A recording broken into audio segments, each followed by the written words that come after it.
প্রিয় বন্ধুরা, আশা করি আপনারা সকলেই ভালো আছেন, সুস্থ আছেন।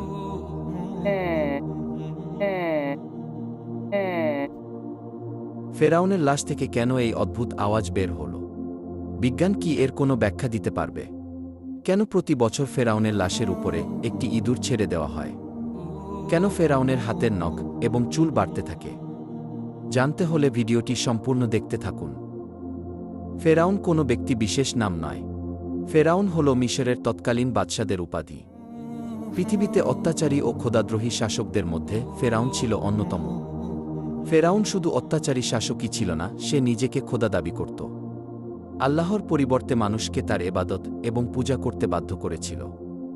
পবিত্র কুরআনের ২৭টি সূরায় সর্বমোট ৭৪ বার ফেরাউনের কথা উল্লেখ করা হয়েছে এবং খোদাদ্রোহী এই অত্যাচারী ফেরাউনের করুণ পরিণতির কথা তুলে ধরা হয়েছে। হজরত মুসা আলাইহিস সালামের কাছে ফেরাউন যখন যুক্তিতর্কে হেরে গেল, তখন সে ঘোষণা করল, আমি অবশ্যই তোমাদের হাত এবং পা অবশ্যই কর্তন করব এবং তোমাদের সবাইকে ফাঁসিতে চড়াব। যখন ফেরাউনের মন্ত্রিসভায় এই সিদ্ধান্ত পাশ হয়ে যায়, তখন মহান আল্লাহ রব্বুল আলামিন হজরত মুসা আলাইহিস সালামকে জানিয়ে দিলেন, হে মুসা, তুমি আমার বান্দাদেরকে নিয়ে রাত্রি যোগে বের হয়ে যাও, নিশ্চয়ই তোমাদেরকে পশ্চাদ্ধাবন করা হবে। অতঃপর মুসা আলাইহিস সালাম যখন তার কওম বনী ইসরাইলকে নিয়ে রাত্রিবেলায় চলতে শুরু করলেন, যেতে যেতে তিনি লোহিত সাগরের পাড়ে চলে গেলেন। অনেকেই এটাকে নীল নদ বলে থাকেন। জেনে অবাক হবেন, ফেরাউন যেখানে ডুবে মৃত্যুবরণ করেছে সেটি নীল নদ নয়, বরং সেটি হল সাগর। বাহারে আহমার, রেড সি বা লোহিত সাগরে ফেরাউনের মৃত্যু হয়েছে।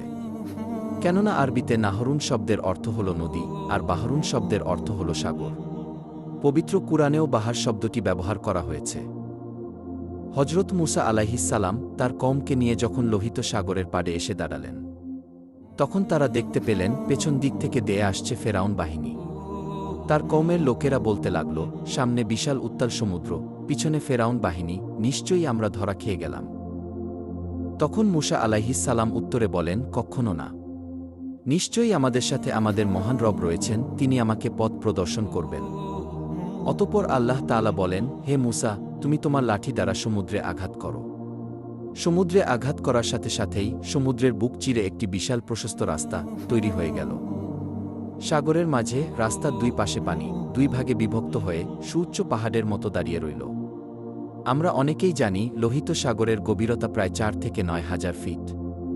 সুতরাং সমুদ্রের তলদেশের মাটি প্রকাশ পেয়ে দুই পাশের পানি প্রায় ৯ হাজার ফিট উঁচু হয়ে দাঁড়িয়েছিল। শুষ্ক সেই পথ দিয়ে মুসা আলাইহিস সালাম এবং তার কওম খুবই স্বাভাবিকভাবেই সমুদ্র পাড়ি দিয়ে ওপারে চলে গেল।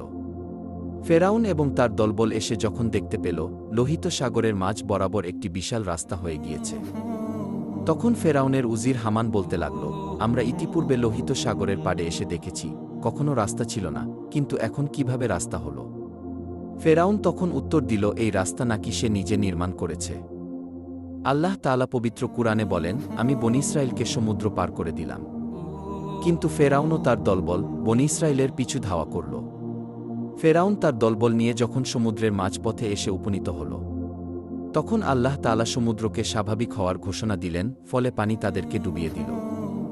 তৎক্ষণাৎ ফেরাউন বলতে লাগল, আমান্তু, আমি ঈমান আনলাম, লা ইলাহা ইল্লাল্লাহ, আল্লাহ ছাড়া কোনো মাবুদ নেই। আমি সেই আল্লাহর প্রতি ঈমান আনলাম যে আল্লাহর প্রতি ঈমান এনেছে বনী ইসরাইল। আমি সেই আল্লাহর প্রতি ঈমান আনলাম যে আল্লাহর প্রতি ঈমান এনেছে পয়গম্বর মুসা এবং পয়গম্বর হারুন, এবং আমি মুসলমান হয়ে গেলাম। সুপ্রিয় দর্শক, ফেরাউন সেই মুহূর্তে ঈমান আনলেও তার ঈমান গৃহীত হয়নি। আল্লাহ তাআলা জবাবে বলেন, তুই এখন ঈমান আনছিস, ইতিপূর্বে তুই ছিলি চরম অবাধ্য এবং পৃথিবীতে ফাসাদ সৃষ্টিকারী, সুতরাং তোর ঈমান এখন ধর্তব্য নয়।